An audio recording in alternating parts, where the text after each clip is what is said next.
Bonjour à tous et bienvenue dans cette nouvelle vidéo. On se retrouve comme d'habitude pour parler films, pour parler séries, pour parler sorties, et cela au cinéma comme sur les plateformes de streaming. Et comme vous le savez, car vous avez vu la miniature et vous avez vu le titre, aujourd'hui c'est de sortie cinéma dont on parle, et pas de n'importe quelle sortie cinéma, on parle de la très grosse sortie cinéma de la semaine qui vient de s'écouler, bien évidemment John Wick 4. Ça fait partie des gros films très attendus cette année, pas particulièrement par moi, mais d'une façon générale. Personnellement j'aime bien la saga, on va d'ailleurs revenir dessus, et j'avais hâte de voir ce quatrième opus sans non plus en attendre des choses absolument mirobolantes. Dites-moi d'ailleurs si vous attendiez particulièrement ce film ou pas, si vous êtes allé le voir ou pas, les commentaires sont juste en dessous. De notre côté, déception ou réussite, on se dit tout après le générique.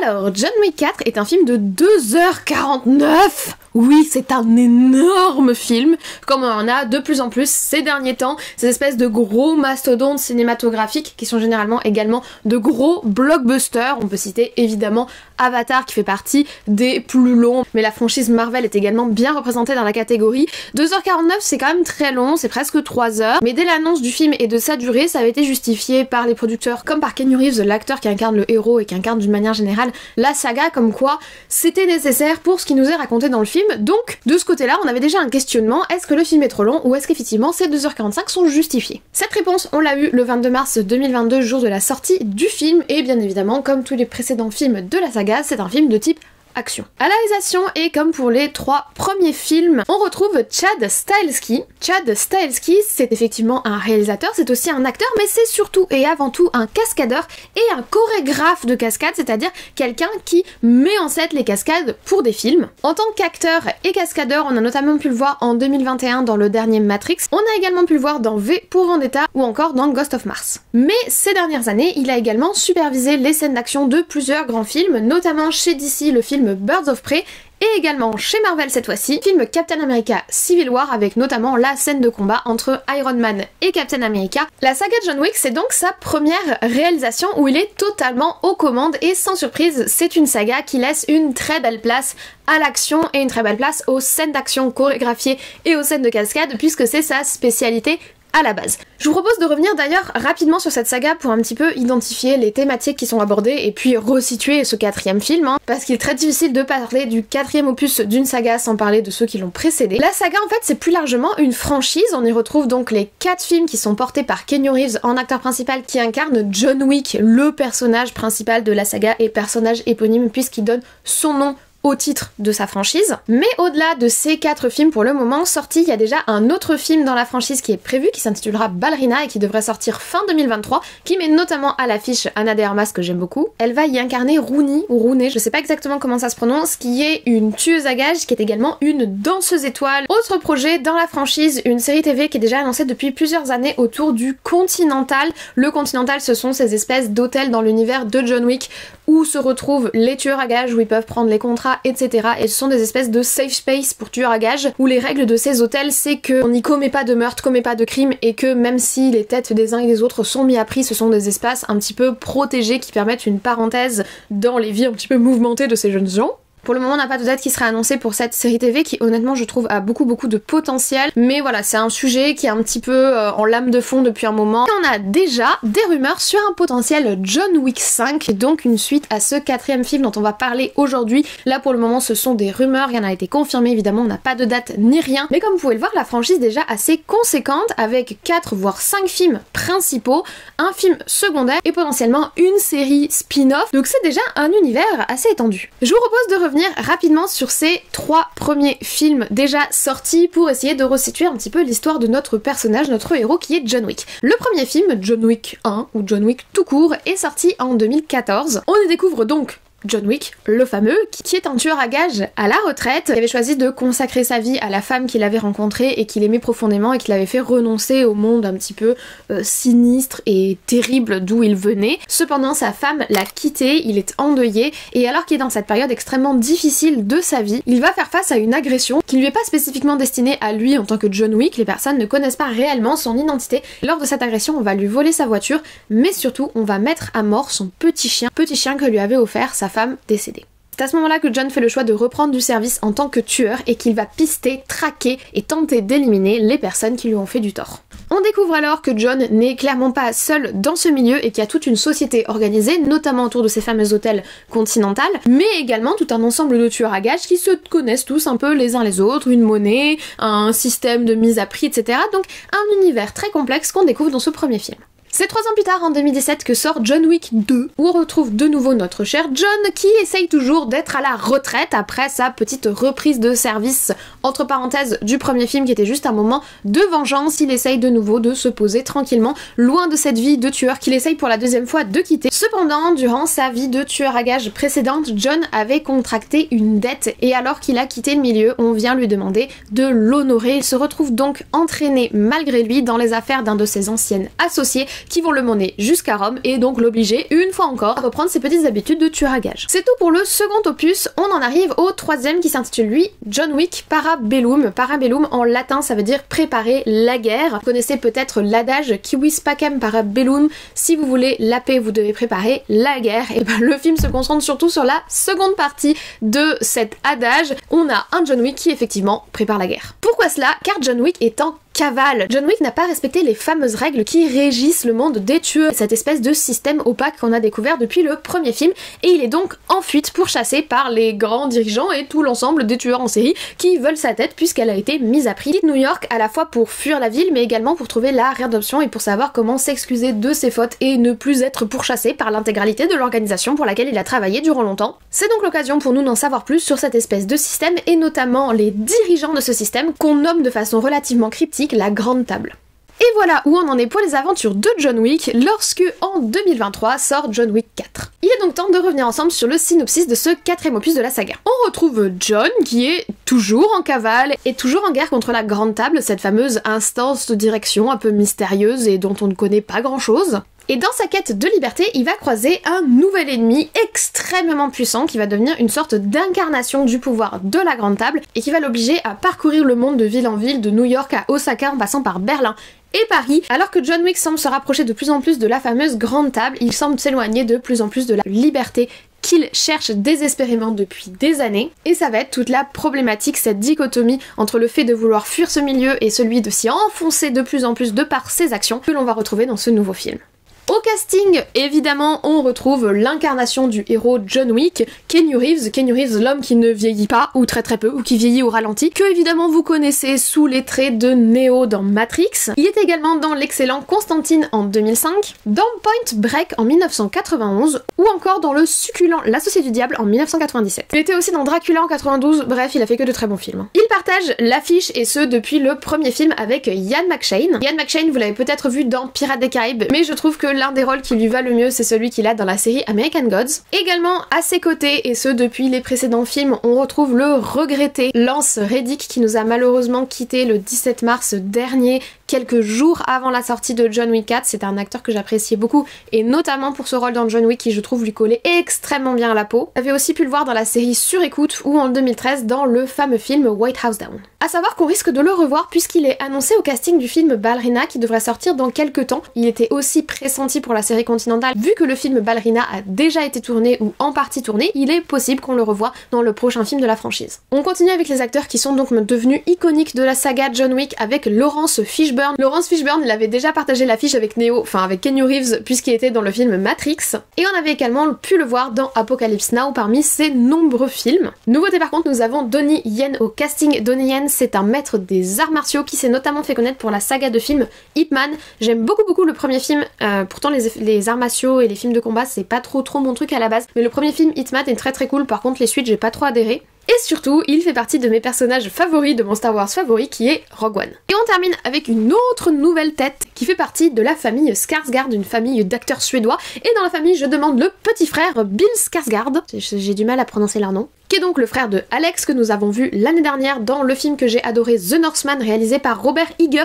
Et d'ailleurs, Bill Skarsgård va être dans le prochain film de Robert Eager qui est le film Dracula que je suis trop à fond parce que apparemment ça va être une espèce de reprise de Nosferatu qui est une de mes versions de Dracula favorites par un des réalisateurs que j'adore. Et en plus, je trouve ce monsieur très bien casté, donc tout cela est extrêmement positif. Mais évidemment, il y a l'affiche de films qui sont déjà sortis, notamment la saga des films Ça, également le film Barbare qui est sorti sur Disney+ l'année dernière et qui est plutôt sympathique. Et dans le MCU, on a pu le voir dans Eternals en 2021.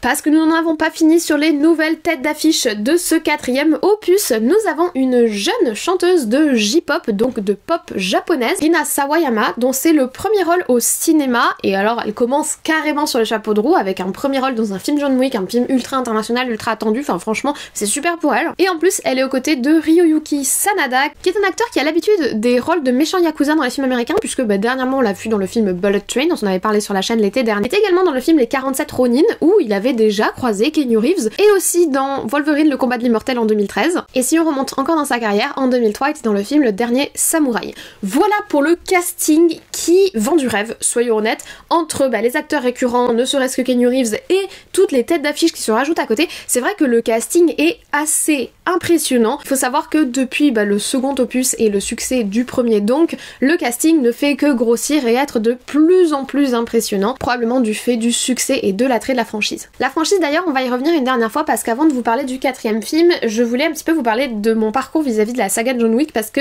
je suis pas une fan de la première heure. C'est vraiment le cas de le dire parce que au début, la saga John Wick, j'appréciais pas beaucoup. Enfin, j'appréciais pas beaucoup. J'ai vu tous les films, j'ai vu les 3 films au cinéma, mais c'est vrai que je le voir comme des petits films d'action sympathiques, je passais un bon moment sans plus, et j'avais pas vraiment pris le temps de lier les films entre eux et de penser un peu plus à l'univers étendu, et j'étais pas vraiment une fan, voilà, c'était comme ça sans plus. Faut rajouter à cela que le premier film m'a vraiment bloqué et que je l'avais pas revu depuis à cause du coup de la violence sur le petit chien qui est vraiment le début de l'histoire et qui est vraiment iconique de l'histoire de John Wick, qui est d'ailleurs devenu une sorte de gimmick récurrent de la saga des films. Mais moi la violence sur les animaux, on en a déjà beaucoup parlé sur la chaîne, on en parle souvent au final en ce moment, j'ai beaucoup de mal et du coup j'avais aucune envie de revoir le premier film parce que j'avais aucune envie de revivre cette scène là qui sur le moment, parce que je m'étais pas du tout préparée psychologiquement la première fois où j'étais allée voir le film, m'avait vraiment fait mal. Et bref, du coup j'avais un feeling pas vraiment négatif, je détestais pas la saga mais somme toute assez neutre, oui je vais voir les films mais sans plus. Mais cela ça a changé il y a à peu près un an. Suite à mes débuts sur YouTube, j'ai commencé à fréquenter, on va dire, le Twitter YouTube. J'ai créé un compte Twitter, chose que je n'avais pas avant, et c'est par le biais du Twitter YouTube que j'ai découvert une sorte d'enthousiasme énorme que je n'imaginais pas et que je n'avais pas comme dans mon quotidien ou des gens autour de moi, autour de la saga John Wick. Je me suis dit au début que c'était une sorte de fanbase comme une autre, mais c'est vrai qu'à force ça a fini par titiller ma curiosité et je me suis revu les 3 films à la suite, et je pense que c'est en les voyant tous ensemble en tant que saga que j'ai vraiment, alors peut-être pas compris exactement ce que tout le monde trouve au film parce qu'on y trouve tous des choses différentes, mais que j'ai vraiment ressenti un réel enthousiasme et un réel attachement avec cet univers. C'est-à-dire que c'est le revisionnage et un investissement émotionnel peut-être un peu plus centré sur les thématiques de la saga qui a fait que je me suis rendu compte à quel point c'est cool en fait. C'est une saga qui est cool, je sais pas comment vous dire ça. Je dirais pas que c'est un total renouveau, je vois que ça traîne beaucoup sur les réseaux, le renouveau de John Wick. C'est pas un total renouveau, ce sont des codes qui existaient déjà, mais qui sont bien exploités, bien mis à l'image, avec une vraie volonté esthétique et une vraie place pour la chorégraphie des combats, notamment du fait du réal qui est cascadeur de base et c'est son métier de base, et donc il veut mettre ça en avant dans son film, et c'est quelque chose qu'on avait beaucoup dans les années 80-90 et qu'on voit plus trop au cinéma ces dernières années, et c'est vrai qu'il a un petit peu remis ça, ramené ça sur le devant de la scène avec cette saga, et ça puisse le fait que j'ai beaucoup mieux compris le personnage de John Wick en voyant les 3 films, en voyant ce côté damnation éternelle. Moi je le voyais comme un mec invincible, dans mon souvenir c'était quelqu'un d'invincible, et en fait il a énormément de fragilité d'une manière générale, et son personnage est plutôt intéressant, même si Keanu Reeves est toujours assez neutre. Ces personnages sont toujours un petit peu placides, et c'est encore le cas pour ce personnage-là, mais je trouve qu'il a plus de subtilité que le personnage de Neo par exemple, auquel j'ai beaucoup de mal à m'attacher dans la saga Matrix, et là j'ai vraiment ressenti une sorte de nouvel intérêt pour la saga, ce qui fait que j'attendais d'autant plus ce 4e film. Il est donc temps qu'on en parle en commençant comme d'habitude par la direction artistique. La photographie est absolument incroyablement magnifique. J'ai pas les mots tellement c'est beau. Tu peux faire arrêt sur image absolument tout le temps, tout est beau, c'est si beau. Je sais pas comment vous dire ça autrement, c'est d'une esthétique, c'est léché à mort, c'est superbe. C'est ultra clean, c'est ultra néon, qui est une grosse tendance qu'on a ces dernières années, mais qui est totalement maîtrisée dans ce film et qui était déjà bien maîtrisée dans les précédents John Wick, mais là, c'est vraiment le sommet de ce qu'ils nous ont proposé préalablement dans cette esthétique-là. On a vraiment une identité visuelle qui est super forte, une lisibilité sur les scènes de combat, une lisibilité sur les scènes de course-poursuite qui est, mais au poil, t'arrives vraiment à très bien suivre tout ce qui se passe, c'est super clean, c'est un fantasme à ciel ouvert, c'est fantasmagorique. On est même plus réaliste, parce que l'image n'est même plus réaliste, il y a rien de tangible ou de réel dans la construction de l'image, mais c'est pas grave parce que c'est tout pour l'esthétique. En fait, t'as l'impression que l'intégralité de la façon dont est filmé le film, c'est pour l'esthétique, au service de l'esthétique, tout est au service de l'image, rien n'est laissé au hasard, l'image elle est pensée, elle est construite comme un énorme architecte visuel, il y a une sorte d'architecture visuelle qui est... Il y a des scènes qui sont magnifiques, irréelles, impossibles, extravagantes, débauchées, exagérées, mais magnifiques. Il y a une omniprésence du coucher de soleil, il y a une omniprésence du néon, comme je vous l'ai dit. Vraiment, néon is the new black. Moi, j'ai l'impression que dans l'esthétique cinématographique, et notamment l'esthétique qui est portée particulièrement par Netflix, c'est quelque chose qui revient tout le temps, c'est néon is the new black. Avant, t'avais le noir cinéma, maintenant t'as le noir cinéma avec néon. Il y a un truc, une sorte de néo-code esthétique autour du néon qu'on a pu voir dans Stranger Things, qu'on a pu voir dans The Gray Man sur Netflix, dans Glass Onion sur Netflix également, qu'on a pu voir dans Bullet Train. Il y a vraiment un truc autour du néon, et là je vous en cite que quelques-uns parce que c'est ceux qui me viennent à l'esprit, mais il y a vraiment un truc autour du néon is the new black, et là c'est au paroxysme du max possible. Évidemment le film Neon Demon, évidemment, mais vous voyez ce que je veux dire, il y a un truc autour du néon, mais là il est tellement bien exploité, c'est-à-dire c'est pas juste ils nous ont mis 3 néons pour faire un petit effet de couleur sur le noir, non, là c'est le néon est quasiment le centre du sujet de l'image dans tellement de plans, et c'est beau, la colorimétrie est magnifique, enfin franchement la photographie est ultra excessive, c'est ultra excessif, mais qu'est-ce que c'est jouissif visuellement, mais qu'est-ce que c'est jouissif. Alors si la lumière, les néons et la construction de l'image est au service de l'esthétique, évidemment que les effets spéciaux d'une manière générale, les fonds verts omniprésents, les fonds verts partout, c'est-à-dire que l'image est tellement irréaliste, elle est tellement poussée à l'extrême qu'ils te font un espèce de Paris totalement fantasmé qui n'existe pas, un Osaka qui n'existe pas, ils te font un Berlin qui n'existe pas, et c'est quasi intégralement du fond vert. Alors évidemment il n'y a pas que du fond vert, ils ont vraiment tourné devant Montmartre pour partie, puisque des photos du tournage avaient fuité. On a aussi des scènes qui sont des scènes en studio en décor, notamment la scène dans la maison abandonnée à Paris, où ils font un plan un petit peu original, un petit peu innovant, que bon, j'ai pas été complètement convaincue, où on est au-dessus des cloisons, et on filme comme si un drone regardait l'action d'au-dessus, mais en passant d'une pièce à l'autre, en passant comme à travers les cloisons de la maison, mais on sent qu'ils tentent des choses, et surtout qu'ils vont jusqu'au bout de ce qu'ils tentent. Et c'est pareil pour les effets spéciaux, c'est pareil pour les décors. La scène dans la boîte de nuit à Berlin, elle est incroyable. C'est une revalorisation après par le numérique de tout ce qui a été tourné, où on retravaille la colorimétrie, on donne de la profondeur, etc. Enfin, c'est vraiment un superbe travail qu'ils ont fait. Et presque, tu sais, ton cerveau sait que c'est du numérique, mais tu sais que c'est du numérique au service de l'esthétique qu'ils veulent défendre. Quand tu vois le résultat, tu peux pas...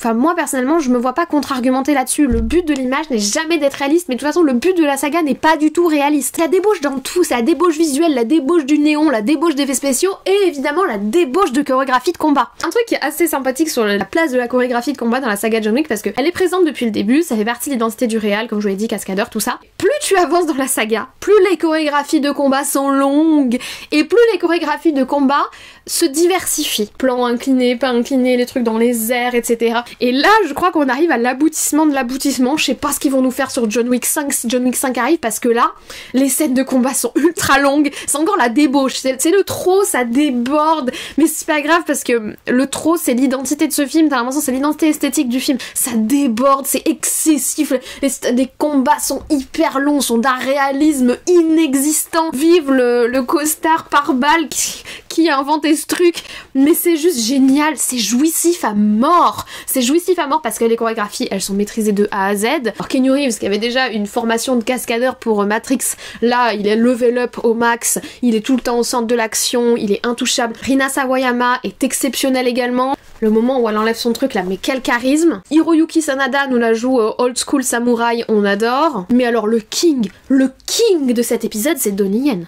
Donnie Yen, en plus ils lui ont fait un personnage d'une improbabilité totale, il est excellent. il est parfait du début à la fin, et ses chorégraphies de combat sont d'un maîtrisé, c'est esthétique, c'est beau, c'est fluide, c'est très long et ça dure et ça s'étale, les combats sont sans fin, et je pense que 60% du film c'est des combats, mais on s'en fiche parce que c'est maîtrisé et que c'est jouissif à mort. Franchement, sur l'esthétique, tout est tellement pile là où ça doit être, dans l'excès du trop, mais exactement dans la droite ligne de ce qu'ils font, c'est assez insane. Bon, par contre, parenthèse sur l'aspect combat, bon, déjà ne cherchez pas le réalisme, je vous l'ai déjà dit, c'est pas le propos, c'est pas ce qu'ils cherchent, mais surtout ne regardez pas trop ce que font les ennemis lorsqu'ils sont mis de côté et que John Wick passe au suivant ou Donnie Yen passe au suivant, parce qu'ils font des trucs un peu chelous des fois. Vous savez, dans ces chorégraphies où ils enchaînent d'ennemi en ennemi et qu'il y en a un qui a été assommé, il faut qu'il revienne quelques secondes plus tard. Le temps qu'ils reviennent, ils font des trucs bizarres. Donc c'est vrai qu'il y a des petits détails qui des fois sont un peu chelous, mais c'est moi aussi. C'est-à-dire qu'on est censé être centré sur l'action au centre de Keanu Reeves en train de latter un gars, et moi je suis sur le côté en mode tiens, qu'est-ce qu'il fait Jean-Michel? Il est bizarre Jean-Michel, pourquoi il est à genoux comme ça? Qui s'il attend? Donc effectivement, il y a toujours ce petit détail dans les chorégraphies de combat, des ennemis qui sont un petit peu ridicules, des vagues d'ennemis, on dirait un peu des vagues d'ennemis dans un RPG. Tu te dis, oh là là, les bots, ils ont des petits problèmes. Oui, des fois les bots ont des petits soucis dans le film, mais ça fait aussi partie du folklore. Pareil pour le côté immortel, je vous dis, entre les trucs par balle et c'est la magie. Alors, ils ont tellement d'argent, ces gens-là, ils sont devenus quasi immortels, c'est très difficile de les tuer, mais l'esthétique avant tout, tout est au service de l'esthétique que le réal veut développer depuis son premier film et qui atteint une sorte de paroxysme ici. Je pense que tout est justifiable par on a fait ça pour l'image. L'image avant tout. Et ce côté, l'image avant tout, on le voit vachement sur les autres paramètres qui sont vachement négligés. La musique, elle est absurde. La bande sonore du film est pas mauvaise, ce sont plein de bonnes musiques, mais c'est juste que c'est complètement random, c'est complètement aléatoire. Et ça fait un peu bizarre parce qu'il n'y a pas vraiment de thèmes musicaux bien tranchés en fait. On dirait qu'ils n'ont pas fait de choix, qu'ils ont lancé du Spotify en aléatoire. Pas de thématique en fait, mais c'est des musiques de gens de goût, c'est des bonnes musiques pour la plupart, mais c'est des musiques très bizarres. On va voir ce que j'appelle l'électro James Bond, c'est-à-dire des musiques un peu suspense à la James Bond avec de la grosse électro derrière. On va avoir du rap US, on va avoir de vieilles musiques françaises, parce que oui, ça se passe à Paris, aïe aïe aïe, Montmartre. On va avoir du rock, évidemment, l'aspect vintage avec des petites reprises électro, hein, parce qu'on est pas mal sur des reprises électro quand même. Il y a d'ailleurs une reprise de Painted Black des Rolling Stones qui est super, je vous la conseille d'ailleurs, une reprise en français qui est très très cool. Mais voilà, la playlist est pas ouf. La playlist est un peu random, vraiment, comme je vous dis, c'est un peu aléatoire et c'est dommage. On sent qu'en fait, tout pour l'image, ça fait qu'on a quand même négligé certains points du film. Et autre gros problème sur l'aspect sonore, la VO. Je suis allée voir le film en VO et je suis allée voir le film en VO avec un objectif très clair. Une partie de l'histoire se passe à Paris. Une partie des personnages sont supposément français dans le film. Je m'attendais donc à voir des voix de français. Or, un problème se pose dès le départ. Ils ont casté un Suédois, le jeune Skarsgård, pour incarner le méchant français. Du coup, il parle pas français. Enfin, il parle français avec un accent suédois. Et c'est vraiment dommage. C'est ultra usant. Alors oui, d'accord, l'esthétique du personnage... Enfin, l'acteur correspond à l'archétype esthétique du personnage. Tout pour l'image, comme je vous l'ai dit. L'image avant tout. Mais... my god, et je reste polie, on en a un peu ras la cacahuète, nous les Français, mais je pense que c'est un truc pour toutes les nationalités, que dans un film, notamment les films américains, mais c'est le problème qui persiste dans énormément de films, quand il y a un personnage de notre nationalité, nous quand on l'entend, on sait que c'est pas un Français qui parle français. Le mec, le personnage là, il a rien de français, il a un espèce d'accent, alors il faut un effort, mais ça ne marche pas. On sent la différence d'accent, c'est super agaçant. C'est super agaçant, je suis sûre que c'est le cas pour plein d'autres nationalités, pas forcément dans le film puisque pour les acteurs japonais, ils ont choisi des acteurs japonais. De ce côté-là, ça doit coller au niveau accent, j'imagine. Mais pour ce qui se passe à Berlin, par exemple, je suis pas certaine qu'ils ont vraiment pris des Allemands. Du coup, je suis pas certaine que ça colle au niveau de l'accent et encore moins à des moments où ils disent des trucs en allemand. C'est vraiment dommage. Sur une grosse production comme ça, ils étaient pas capables de trouver un acteur français qui fasse le taf. Je pose la question, peut-être qu'il n'y a pas d'acteur français qui fasse le taf, mais quand même! Le seul acteur français qu'ils connaissent, c'est Jean Dujardin, et effectivement, il colle pas du tout à l'esthétique de leur film. Tout pour l'image. On reste sur cette thématique, all for the aesthetic of the film. Enfin, je sais pas, c'est un peu dommage, quoi. Après la VO qui me questionnait avant d'aller voir le film, on passe à un autre point qui me questionnait avant d'aller voir le film, qui a dû questionner beaucoup de gens. 2h49, est-ce que c'est trop long? Est-ce que le film a des longueurs? Est-ce que le rythme arrive à suivre? Alors, le rythme est un peu bizarre, je vais être honnête avec vous. Le film est construit comme une sorte de mini-série compilée. En fait, on suit John Wick qui va de ville en ville et qui fait comme des petites étapes de sa quête avant d'arriver au boss final. La construction est un peu étrange, un petit peu jeu vidéo, like. Mais du coup, ça fait comme des mini-épisodes détachés les uns des autres, et dans chaque mini-épisode, on va à chaque fois avoir un moment de combat ultra chorégraphié et assez long, puissif comme je vous l'ai dit, donc il passe bien, mais par contre si c'est pas un truc que vous kiffez voir à l'image, de très longs combats très chorégraphiés, vous allez vous ennuyer ponctuellement de temps en temps à chaque étape du voyage de John Wick. Donc en soi c'est pas ultra équilibré comme construction parce que ce côté voyage étape par étape, mini boss, épisode filler de course poursuite et big boss et conclusion du film, c'est un peu curieux comme construction scénaristique et du coup ça devient un peu curieux au niveau de la construction rythmique, ce qui est relativement dommage parce qu'en soi c'est un film qui est super dynamique dans son esthétique, une fois encore tout pour l'esthétique, il est super dynamique au niveau visuel, il est exubérant et excédent au niveau visuel, mais c'est vrai qu'au niveau rythme, le trop plein peut rapidement saouler parce que du coup, il y a cette espèce de truc nouvelle destination, découverte du nouvel ennemi, combat qui dure longtemps, fin, nouvelle destination, nouvel ennemi, combat qui dure longtemps, fin, nouvelle destination, nouvel ennemi, course poursuite, épisode filler un peu long, gros combat final. Gros combat final. Je sais pas comment vous dire, c'est pas mauvais, c'est pas atroce comme construction rythmique, mais c'est pas non plus, je pense, le plus pertinent pour un film de 2h49 parce que du coup t'as vraiment l'impression de te binge-watcher une série et quand tu te binge-watches une série, il y a toujours des moments de longueur, le temps de passer d'un épisode à l'autre. D'autant plus qu'ici, chaque épisode, donc chaque partie distincte dans le film, a la même construction rythmique, avancée dans l'histoire, mini-boss, combat, nouvelle avancée dans l'histoire, nouveau mini-boss, nouveau combat. Du coup, c'est pas très créatif et ça peut être répétitif. Et puis surtout, le véritable problème, c'est que tout pour l'esthétique, rien pour le scénario. En fait, de la même façon que la musique ou que les petits détails au niveau des choix des voix, etc., on a l'impression que les détails du scénario sont un petit peu passés à la trappe et ont un petit peu été délaissés pour l'aspect esthétique.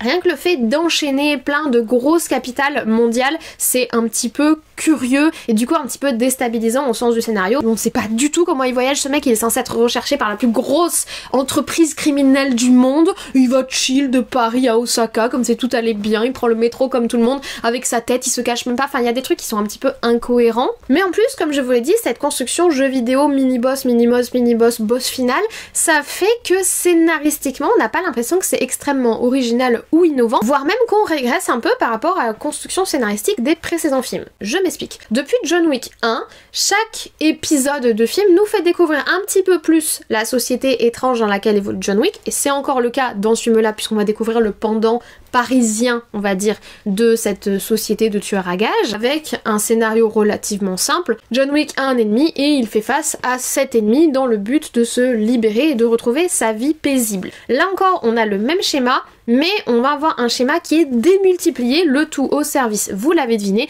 de l'esthétique et de la prédominance de l'art du combat qui délaisse un petit peu l'aspect scénaristique. On est supposé être dans un épisode de clôture pour le monde, même si un John Wick 5 serait prévu comme je vous l'ai dit, et on n'a pas l'impression d'avoir un aboutissement scénaristique de tout ce qui se passe. Le personnage du français tombe de nulle part, et une sorte de simplification d'un concept pourtant intéressant qui avait été développé dans les précédents films, le fameux concept de la grande table. Et c'est le cas pour plein d'autres personnages et plein d'autres informations qui tombent de nulle part. Alors la partie la plus cohérente, je pense que c'est la partie qui se passe à Osaka parce que on sait depuis le départ qu'il y a des Continentales en dehors de New York et c'est intéressant de s'y intéresser un peu, et en plus les personnages qui sont liés au Continental de Osaka sont intéressants et sont plutôt bien développés pour le coup, mais on a d'autres personnages qui sont complètement flottants en fait. Le Mr. Nobody là, le tracker, on sait même pas ce qu'il fait là ou quelle est son utilité scénaristique. C'est également le cas de l'espèce de juge représentant de la grande table. Pareil, d'où sort-il, qui est-il, pourquoi tout le monde semble le connaître. L'histoire des grandes familles qui est pourtant finement développée en filigrane dans les 3 premiers films, là c'est complètement expéditif, carrément utilitaire, c'est-à-dire c'est juste utilisé pour nous faire aller dans une énième ville et nous faire vivre un énième combat dans un énième endroit fantasmé que voulait nous montrer le réalisateur, mais au-delà de ça, il n'y a pas vraiment une pertinence scénaristique ou un développement particulier qui est donné. Le personnage de Kane est ultra intéressant, mais c'est un énorme point d'interrogation. On nous en montre juste assez pour qu'il ait un petit peu de texture pour comprendre pourquoi il est là, mais ça s'arrête là. Alors est-ce que le but c'est de l'intégrer au spin-off du Continental? Est-ce que le but c'est de faire un film sur lui, la même façon qu'ils vont faire un film sur Ballerina? Je ne sais pas, mais c'est vrai que je trouve qu'au niveau scénaristique et au niveau information que l'on reçoit dans ce film-là, c'est vraiment inférieur à ce qu'on a eu dans les précédents films, et c'est juste au service de nous faire aller dans plein de villes différentes, au service de nous montrer des yakuza et des ninjas et de nous montrer des katanas parce qu'on a envie de nous montrer des katanas parce qu'on a envie d'esthétique japonaise, au service de nous montrer une boîte de nuit chelou à Berlin, on a le marquis français, au service de nous montrer les belles rues de Paris et la Tour Eiffel et l'Arc de Triomphe. Enfin, vraiment ça fait un peu catalogue, et du coup scénaristiquement je trouve que ce film est beaucoup moins pertinent que les précédents. Et pourtant messieurs dames, c'est ultra jouissif. C'est-à-dire qu'il y a quelque chose d'incohérent, d'excessif, de beaucoup trop, d'exagéré, et pourtant de super attachant dans cet univers et de super attachant autour du personnage de John Wick. J'ai l'impression de retrouver une sorte de fascination comme celle qu'on peut avoir pour les super-héros des comics. Et il y a vraiment une identité super anti-héros autour du personnage de John Wick qui va me rappeler un petit peu l'identité Batman. Attention, les fans de Batman, ne me tapez pas, mais c'est vrai que je trouve que dans le développement du personnage, dans l'identité du personnage de John Wick, il y a cette espèce de même fascination un peu noire qu'on va avoir pour le personnage de Batman, une sorte de vengeur sinistre et un petit peu dépressif, un maudit en quête de rédemption qui est dans une errance, alors pour le coup meurtrière, Batman des fois il tue pas, ça dépend des versions, mais qui est dans cette espèce d'errance violente et de dominance de la violence et limite d'usage d'une espèce de violence nécessaire au service de sa cause, alors que c'est une violence qui n'est pas du tout reconnue par la société. Dans le cadre de Batman, il est obligé de le faire à visage masqué parce que normalement faut passer par la justice, etc. Dans le cas de John Wick, j'ai pas besoin de l'expliquer, il travaille littéralement pour une société secrète de tueurs à gages. Quelque chose d'anti-héros brisé, mais sans le masque et sans la cape, qui en fait une espèce de figure quasi christique, rédemptionnaire si vous voulez, très très noire, très très sombre, très jouissive parce que John Wick est quand même quasi tout puissant dans cet univers, nourri par le fantasme de l'organisation criminelle internationale. C'est jouissif, c'est fantasmagorique, c'est une sorte de fantasme noir qui, je vous dis, me rappelle le fantasme des comics. Et même quand on regarde certains personnages du film, ils m'ont fait penser à d'autres personnages de comics. On a littéralement un Daredevil version monde de John Wick. On a littéralement un mec qui est quelque part entre le Joker et le Pingouin version monde de John Wick. Et le tout dans un univers très sombre, très noir, très crasseux, très monde de la nuit, très trafic. C'est une identité qui est très très proche du comics sombre, je trouve, et qui va attirer le même fantasme, la même fantasmagorie et le même aspect jouissif où, même si c'est irréel, sens pas du tout réaliste, on s'attache à cet univers et on en veut plus. J'ai pas dit, mais la ballerine, ça fait clairement la veuve noire de Marvel. Et il y a même un perso qui s'exprime uniquement en disant je suis machin, en donnant son prénom, et je sais pas si ça vous fait penser à quelqu'un, mais moi ça me rappelle peut-être un certain arbre vivant de l'univers Marvel. Donc vous voyez, vraiment le parallèle avec les personnages est très intéressant. Donc si je vous fais le bilan, oui c'est trop, oui c'est excessif, oui c'est de la débauche d'effets spéciaux, débauche de combat, débauche de trop, de ça déborde, de néon, de tout ce que vous voulez. C'est innovant sans vraiment l'être, en fait ça récupère des codes de plein d'autres mondes. Le monde et l'esthétique du comics, on vient de le dire, mais également le monde des films d'arts martiaux, très à la mode dans les années 80, qui est présent dans la saga depuis le premier film et qui là va être incarné notamment autour du personnage de Donnie Yen. Mais en le mettant une sorte de goût du jour, avec une esthétique beaucoup plus actuelle et où on sent qu'il y a un côté au service du jouissif et au service de l'image et au service du projet qui est porté. Mais c'est bien! C'est bien tout en étant profondément imparfait, c'est bien quand on aime ce genre de truc. C'est clairement du haut niveau dans ce genre de vision, dans ce genre de film qui peut être porté par d'autres réalisateurs, Robert Iger par exemple, ou encore Zack Snyder. À cette espèce de vision ultra mythologisée du cinéma, ultra esthétique, ultra excessive et très noire, qu'on va retrouver dans l'esthétique de d'autres réalisateurs et qui plaît ou qui ne plaît pas, mais qui est bien faite. Et c'est pour ça que même si c'est très imparfait, même si le scénario est pas parfait, même si le rythme est pas parfait, même si la musique on sait pas ce qu'elle fout là, putain qu'est-ce que c'est bien. Désolée d'être vulgaire. C'est de la débauche, c'est une orgie d'effets spéciaux, c'est une orgie de néon, c'est une orgie de musique aléatoire, c'est une orgie de combat ultra chorégraphié, c'est une orgie de ville internationale, c'est une orgie d'esthétique à la fois ultra cliché mais poussée à son paroxysme. Et si tu aimes ça, c'est très bien. C'est du trop très maîtrisé, je trouve. Du trop en étant conscience qu'on fait du trop, c'est du trop en voulant faire du trop et en recherchant ce côté très excessif, ce qui fait que quand tu sors du film, en fait t'en veux plus. T'en veux plus parce que cet excessif, ce trop, ce débordement, si c'est ce qui te parle, clairement, t'as juste envie que ça continue de déborder, t'as envie qu'il y ait un 5e film, et j'ai envie d'aller voir le 5e film, alors je sais même pas ce qu'ils vont me raconter, j'ai envie de voir la série du Continental, j'ai envie de voir Ballerina, parce que j'ai envie de voir continuer cette esthétique et cet excessif, et ce débordement, et cette orgie visuelle, parce que j'ai passé 2h49 très bonne, même s'il y a des moments où le rythme est pas parfait, même si la musique est pas parfaite, même si le scénario est pas parfait, l'objectif du film n'étant pas dans ces points-là, si tu te laisses emporter par le film, là où lui veut te montrer, si tu laisses le film te prendre la main et te dire viens je t'emmène dans un univers noir complètement fantasmé, complètement excessif, complètement bourrin, viens vas-y on va s'éclater, tu t'éclates. Après, c'est sûr que si c'est pas dans vos goûts, que je vous ai cité plusieurs réalisateurs, je vous ai cité Zack Snyder, je vous ai cité Robert Eggers, c'est des réalisateurs que moi j'aime beaucoup et j'aime beaucoup l'esthétique et j'aime beaucoup la démarche qu'ils font dans leurs films. Mais si vous aimez pas ce genre-là, et alors si vous surtout vous avez pas aimé les précédents John Wick, ce film-là vous plaira pas parce que c'est le paroxysme du plus de cette façon de faire. Donc clairement, c'est pas pour tout le monde et je pense que ce film ne plaira pas à tous. Après on peut aussi le prendre chill et se dire bon c'est un peu long, c'est un peu machin, mais c'est un film d'action qui est bien réalisé parce qu'il est très bien réalisé. Mais moi j'ai kiffé. Donc est-ce que je vous le recommande? Oui, si quand je vous ai parlé vous vous êtes dit ça c'est ce qui me parle. Si quand je vous ai expliqué ces histoires d'esthétique, de trop plein, de trop visuel, vous vous êtes dit ça c'est ce qui me parle, allez-y. Et voilà, merci d'avoir regardé cette vidéo sur John Wick 4 jusqu'au bout. De la même façon que le film est exagéré et long et excessif, cette vidéo est exagérée, longue et excessive. On reste dans la thématique. Plus sérieusement, j'espère que vous l'avez apprécié. Si c'est le cas, n'hésitez pas à mettre un petit like jusqu'en dessous. Vous savez, ça fait plaisir, ça me soutient dans ce que je fais, ça donne le smile. Ça aide YouTube à référencer la vidéo de la même façon que les commentaires. Mais surtout, c'est dans les commentaires que vous pouvez me dire si vous avez aimé le film. Est-ce que vous aussi vous l'avez trouvé esthétique? Est-ce que vous aussi vous l'avez trouvé beau? Est-ce que vous aussi vous l'avez trouvé jouissif? Est-ce que vous avez été déçu? Est-ce que vous n'êtes tout simplement pas allé le voir? Dites-moi tout ça en commentaire juste en dessous. N'hésitez pas également à vous abonner si ce n'est pas encore le cas, c'est juste en dessous, c'est gratuit. Ça vous permettra d'être prévenu des futures vidéos, notamment si vous activez la cloche. Moi je ne vous embête pas plus, je vous souhaite dès à présent une très bonne journée, une très bonne semaine, de très bons visionnages. Peut-être John Wick 4 qui est encore actuellement au cinéma, si vous avez 2h49 de votre temps devant vous évidemment, sans compter les publicités, donc partez sur 3h15. Surtout, prenez soin de vous et nous on se dit comme toujours, à très vite.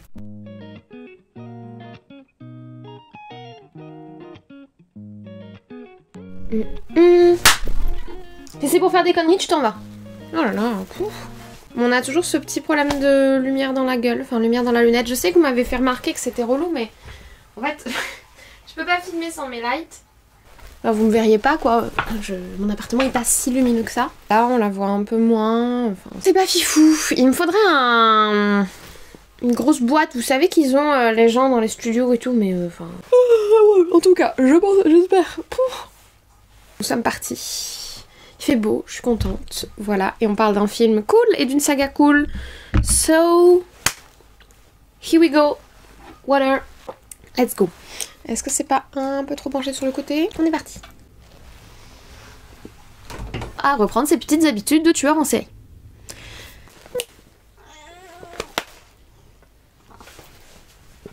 Dis bonjour mon Sissi.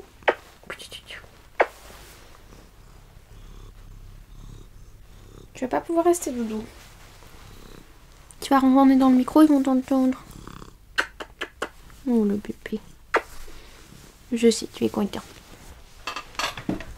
Allez, à ta place. C'est parti de la famille Skarsgård qui fait partie de tout ce qui est... je sais pas si on peut qualifier les chorégraphies de combat d'effets spéciaux ou d'effets spéciaux. Le réalisme, là encore, et surtout... Hop. Détails des voix, etc. On a l'impression que le scénario mettent chaque case et à chaque fois ils les mettent très mal et tu te dis c'est sûr que ça va se casser la gueule, mais au final quand tu regardes le film ça se casse pas la gueule, du moins pour moi. Et ben c'était excessif. Mais à la fois c'est du sur trop qui dans l'ensemble, si tu regardes le produit général, fonctionne en fait. C'est difficile à maîtriser de faire du trop plein. C'est comme si tu fais... je sais pas pourquoi c'est ça qui me vient comme idée, mais vous voyez une tenue vestimentaire avec plein de motifs, plein de couleurs, des bijoux hyper exagérés, il est très facile de ressembler à rien, mais il y a certaines personnes, parce qu'ils ont ce génie du vêtement, que personnellement je n'ai pas, ils vont réussir à faire avec plein de pièces qui ont rien à voir entre elles et qui sont excessives et qui ont chacune trop d'identité, ils vont réussir à faire une tenue qui fonctionne, hyper excessive sur laquelle tout le monde va se retourner, mais qui fonctionne, et que certains vont détester évidemment, mais qui fonctionne. Mais c'est pareil avec ce film, et tout le monde aura un avis sur ce que t'as produit, et c'est déjà ça.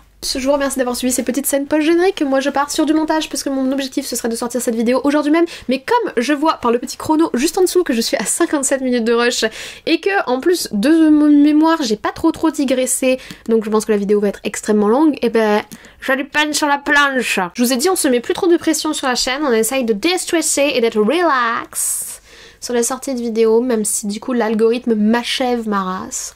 C'est pas grave. Merci d'avoir regardé cette scène post-générique.